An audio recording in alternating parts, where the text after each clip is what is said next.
Hello friends, myself doctor Monika MSN option gynae Ayurveda.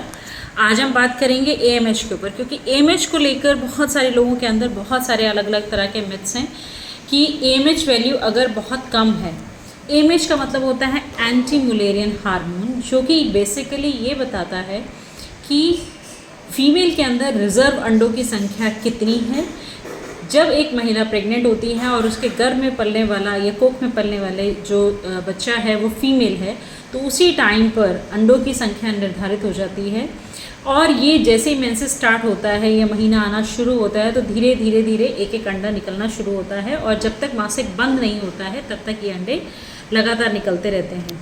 अगर किसी का मासिक अनियमित है या पीसीओडी है, तो ये अंडे एक बार में एक ना निकलकर कई सारे क्लस्टर में निकलते हैं, जिससे कोई भी अंडा पूरी तरह परिपक्व नहीं हो पाता है और प्रेगनेंसी नहीं हो पाती है। दूसरी चीज़ ये है कि ये सिर्फ अंडों की संख्या के बारे में बताता है, ये अंडों की क्वालिटी के बारे में नहीं बताता है। तो अगर कोई आपको ये कहता है कि एएमएच वैल्यू बहुत कम है और प्रेगनेंसी नेचुरली नहीं हो सकती है, तो इट इज़ नॉट ट्रू। इसकी जो नॉर्मल रेंज होती है वो लगभग 1 से लेकर 3 तक होती है। अगर किसी की एएमएच वैल्यू 1 है या नियर टू 1 है, या फिर 0.5, 0.6, 0.7, क्योंकि हमारे यहाँ हमने 0.4, 0.3 तक के जो पेशेंट्स हैं उनको नेचुरल कंसेप्शन हुआ है, ट्रीटमेंट के बाद उनको नेचुरल कंसेप्शन हुआ है, उसके लिए उनको कोई आईवीएफ कराने की ज़रूरत नहीं पड़ी है।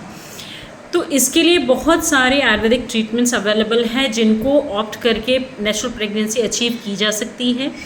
और सिर्फ एएमएच जो है आपकी फर्टिलिटी के बारे में नहीं बताता है, वो सिर्फ रिजर्व अंडों की संख्या के बारे में बताता है, अंडों की क्वालिटी के बारे में नहीं बताता है। तो एएमएच अगर आपका लो भी है तो भी चांसेस हैं कि आप नेचुरली प्रेग्नेंट हो पाएँ।